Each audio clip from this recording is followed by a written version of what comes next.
자, 요렇게 이제 제자 백과까지 여러분들이 살펴봤습니다. 이러한 사상 원류, 그리고 전쟁의 격화, 이러한 것들이 절정으로 치닫게 되면서 결국에는 한 나라가 이 전국 칠홍을 제패하게 되는데요.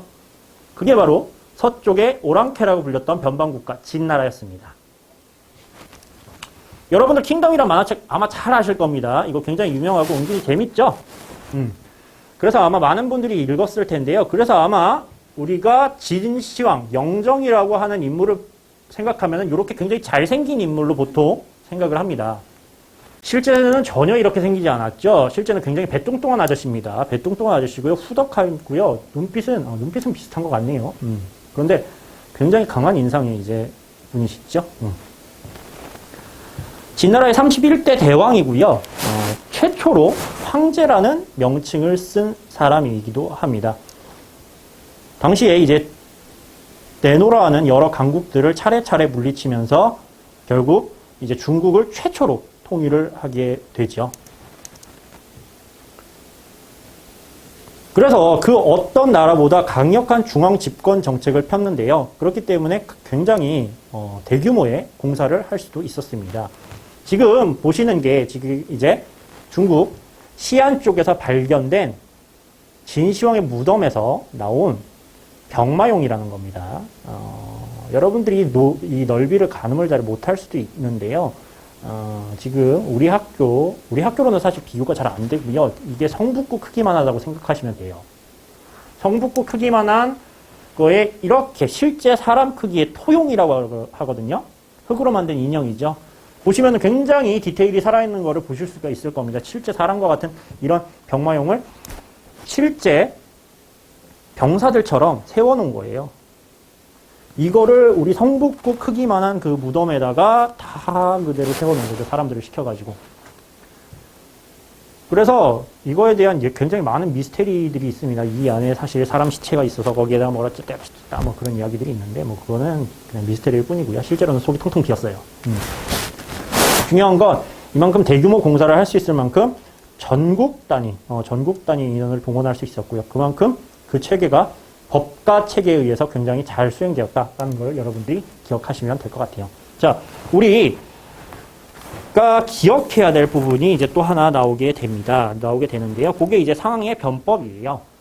이거는 아마 교과서랑 EBS에도 없을 거기 때문에 여러분들이 뭐 빈칸에다가 정리를 해주시거나 아니면 따로 정리를 좀 해주셨으면 좋겠는 부분입니다. 그래서 그리고 또 요 연결고리를 여러분들이 아셔야지만 춘추 전국시대와 진나라 시기에 요 법과 체계가 어떻게 수행이 됐고 그리고 요 법과 체계 안에서 어떤 식으로 진나라가 국가를 경영했는지 여러분들이 알 수 있기 때문에 요거는 따로 정리를 좀 해주시기 바랍니다.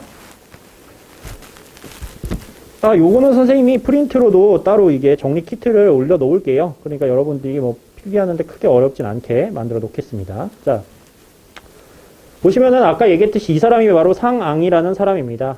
상앙의 변법이 가장 변법 중에서 유명하고요.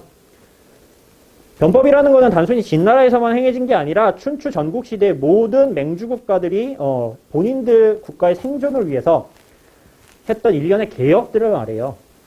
그래서 이 변법이라는 말을 처음 만든 사람이 이 상앙이라는 사람이고요. 상앙의 원래 이름은 공손왕이었습니다. 성은 공손씨고요. 삼국지를 읽은 친구들은 알 거예요. 요 공손찬이라든지 요 공손찬의 바로 그 직계 조상이 되시는 분입니다. 공손씨들의 직계 조상이고요. 원래는 위나라 사람이었거든요. 그런데 이제 원래 출신이 상나라 출신이래요. 상나라 출신. 그래서 합쳐서 상앙이라고 불리기도 했습니다. 근데 실제 유년 시절을 위나라에서 보냈기 때문에 위앙이라고도 불리게 되었어요. 그래가지고 보시면 이렇게 위앙이라고 표시가 됩니다. 이 위앙이라고 불리던 시절은 당시 이제 본인이 벼슬을 얻기 위해서 여러 나라를 전전하던 때였거든요. 그때 당시에 이제 의탁하고 있던 이제 공손씨 친척이 있었겠죠. 이 공손씨 친척이 이 위앙을 당시 변방국가였던 진나라 효공에게 추천을 합니다. 근데 당시 진효공은 굉장히 열정적인 왕이었어요. 당시 이제 오랑캐라고 불리던 진나라를 어떻게 하면 강국으로 바꿀 수 있을까라고 고민하던 왕이었는데요. 그래서 처음에 위양을 추천을 했는데 요 위양을 추천을 할 때 이제 그 공손씨 친척이 얘기합니다. 처음에는 위나라에 추천을 했죠. 위나라에 추천을 했는데 위나라에 추천하면서 이런 얘기를 해요. 위양을 폐하께서 위나라의 개혁을 원하신다면 위양을 꼭 쓰십시오. 근데 만약에 쓰시지 않을 거면 죽이십시오. 라고 말했습니다. 당시 이제 위나라 왕이 딱 위양을 보고 나서 그럴만한 인물 아닌 것 같은데 그래서 그냥 흘려 듣습니다. 그리고 이 공손씨 친척은 이제 그렇게 얘기하고 위양한테 얘기하죠. 내가 위나라 왕한테 천거를 할 때 이런 얘기를 해서 아마 너를 죽일 수도 있으니까 만약에 천거가 안 되면 빨리 다른 나라로 도망가라. 의리는 있네요. 그죠? 그래서 요 이제 위양이 넘어간 게 바로 진나라였어요. 그래서 이제 진나라에도 이제 또 이제 지인이 있겠죠. 그 지인이 이제 효공에게 추천을 합니다. 근데 이제 처음 이제 진효공과 이제 요 위양이 만났을 때 위양이 그 여러 가지 이야기를 열변을 해요. 이 사람이 이제 법가 출신이잖아요. 그러니까 이제 법가의 체계에 대해서 얘기를 하는데 이제 효공이 관심을 안 가져요. 얘기를 듣다 잡니다. 마치 세계사를 듣다가 관심이 없어서 자는 여러분들처럼 자요. 그러고 나서 그 다음에는 법가의 요체에 대해서 얘기를 하는데 또 자요. 그런데 이제 두 번째 이렇게 했으면은 위양도 기분이 나빠서 갈 텐데 위양도 큰 인물인가 봅니다. 다시 한번 만나게 해달라고 간청합니다. 그래가지고 이번에는 이제 법과의 효용성에 대해 이야기를 하죠. 자요. 또 잡니다. 효공이 그래서 그때 이제 이제 위양의 지인이 아니 폐하 계속 이렇게 잠만 주무시면 어떡합니까? 그러니까 효공이 얘기합니다. 나는 나라의 개혁을 위해서 사람이 필요하다 그랬지 무슨 법과 뭐 어쩌고저쩌고 나부랭이를 들으려고 지금 여기 있는 게 아니다. 그러자 이제 위양이 무릎을 탁 치면서 네 번째 만남을 해달라고 주선을 합니다. 그렇게 해서 이제 효공에게 법가를 통해서 할 수 있는 여러 가지 개혁들에게 얘기를 하고 효공이 하루 밤새 토론을 하게 되었다고 합니다. 그러면서 이제 진나라의 재상이 되게 되죠. 자, 그래서 지금 이제 진효공에 의해서 재상이 된 상황이 변법을 시작하게 됩니다. 교과서 40페이지를 피시면은 상황이 얘기했던 여러 가지 변법이 나오고요. 그걸 이제 선생님이 나름 정리를 했습니다. 40페이지에다가 별표를 좀 쳐주시면 될 것 같아요. 40페이지 맨 위에 기퉁에 있고요. 그래서 상황이라고 나와 있는 그 그림 있죠? 그거를 일단 별표 쳐주시고 이제 요 상황의 개혁 한번 정리해 보시면 될 것 같아요. 자, 일단 정치, 경제, 사회적으로 일단 함양으로 도읍으로 옮기고 9년제를 실시를 합니다. 9년제는 뭐 그전에도 이제 실시가 됐지만은 요 9년제를 9년제라고 이야기를 했던 게 바로 상황이죠. 그래서 관리를 파견함으로써 중앙에서 이제 직접적으로 그러한 것들을 이제 시행했던 게 바로 9년제라고 할 수 있겠습니다. 그리고 이제 강제적으로 분가 정책을 실시한 것도 이 상황이었어요. 분가 정책을 실시해서 각 장정당 최대 4명에서 5명 정도의 가구를 이루게 했고요. 그리고 이제 장정세라는 걸 냈어요. 무슨 얘기냐면 이제 가족이 4명, 5명이 있는데 아들이 있다고 칩시다. 아들이 있으면은 요 아들이 분가를 해야 돼요. 되게 뭔가 어려운 말 같지만은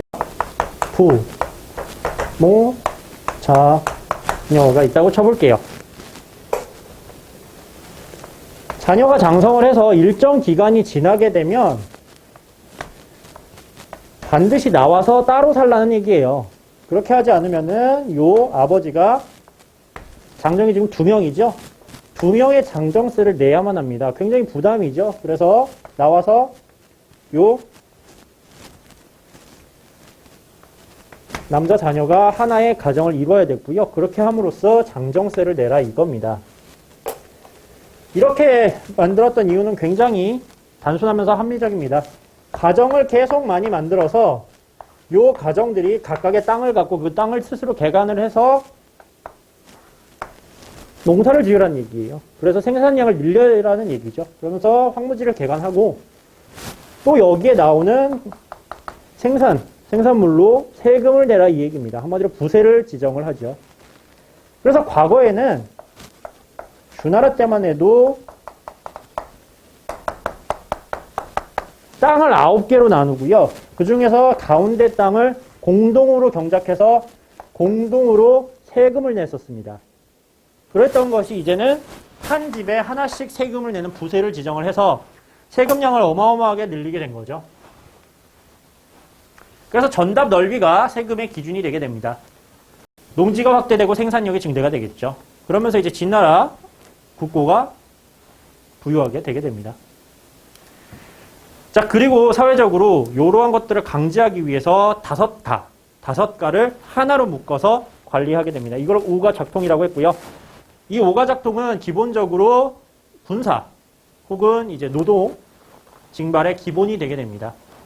만약에 이걸 지키지 않으면 5가구가 함께 죄를 받는 연좌제를 하게 돼요. 그리고 진나라에서는 무엇보다 군공을 굉장히 장려를 하게 됩니다. 무슨 얘기냐면 평민이라도 전장에 나가서 적장에 머리를 베면 충분히 장군에 오를 수도 있었고요. 반대로 귀족이어도 전장에 나가서 적장에 목을 베지 못하거나 아니면은 뭐 군공이 아예 없으면은 평민으로 강등되는 경우도 있었어요. 이렇게 군공을 장려하면서 국력이 증강되고요.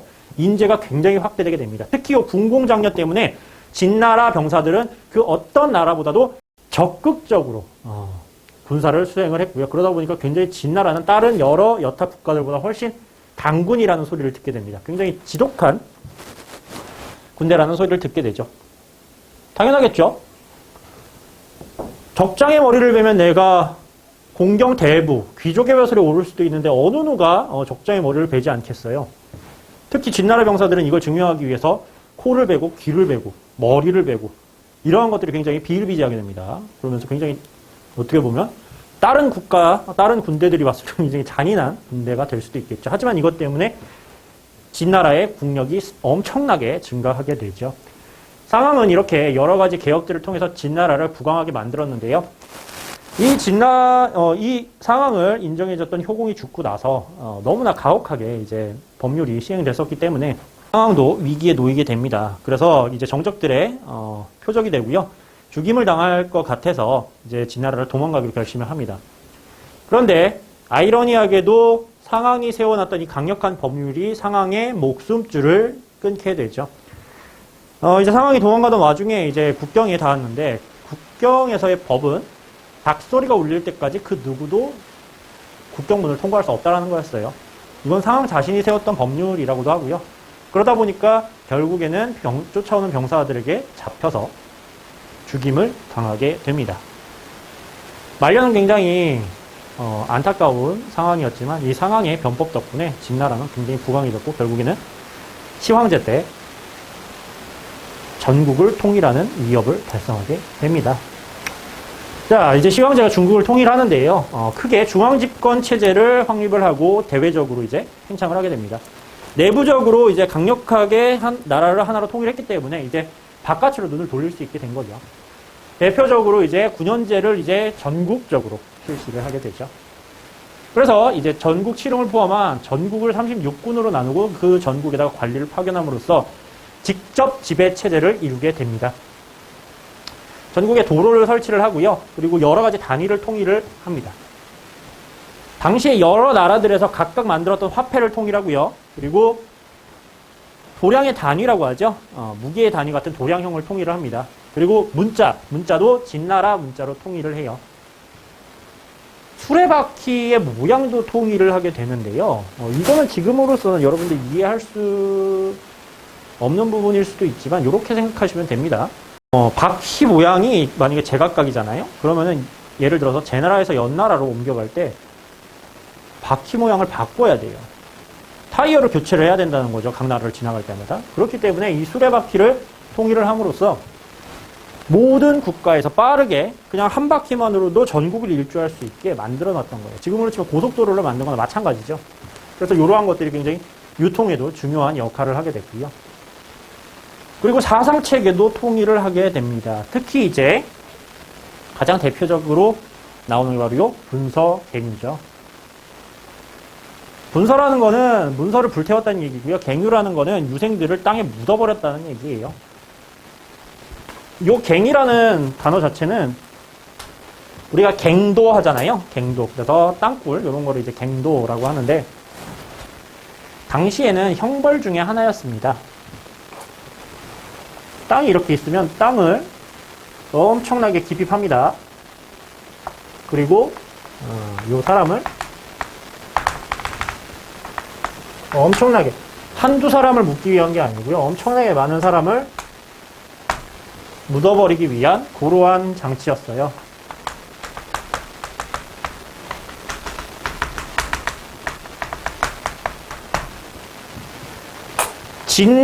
진나라가 전국 칠웅일 때 진나라와 위나라의 장평대전이라는 그 전투가 있었습니다. 거기서 진나라는 위나라군 35만 명이죠. 당시 35만 명을 이 갱을 통해서 묻어버렸습니다.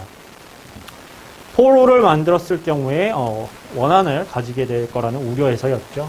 그만큼 대규모의 이제 학살을 할 때 이제 사용되는 고러한 이제 방법이고요. 이러한 것들은 나중에 우리가 초한 쟁패 때 이제 항우가 즐겨 쓰는 방법이 됩니다. 포로가 있어봤자 소용이 없다 이거죠. 그래서 그러한 것들인데 유생들을 그래서 묻어버린다. 군서갱유. 그래서 사상통제 가장 대표적인 단어라고 여러분들이 보시면 됩니다. 그래서 이 사상통제를 통해서 비판 세력들을 제거해 나가. 그렇게 함으로써 중앙집권체제를 내부적으로 확립을 했죠. 자, 내부적으로 확립했기 때문에 그러한 에너지를 통해서 우리가 대외 팽창을 나가게 되는데요. 특히 이제 당시에 강성했던 유목민족이었던 흉노를 이제 축출하면서 만리장성을 축조해요. 지금도 우리 어디더라? 달에서도 이게 보인다고 이야기를 하더라고요. 달에서도 이렇게 쭉 보이는 그러한 인간이 만든 건축물 중에 대표적인 건축물이죠. 만리장성. 이제 요때 처음으로 축조가 되고요.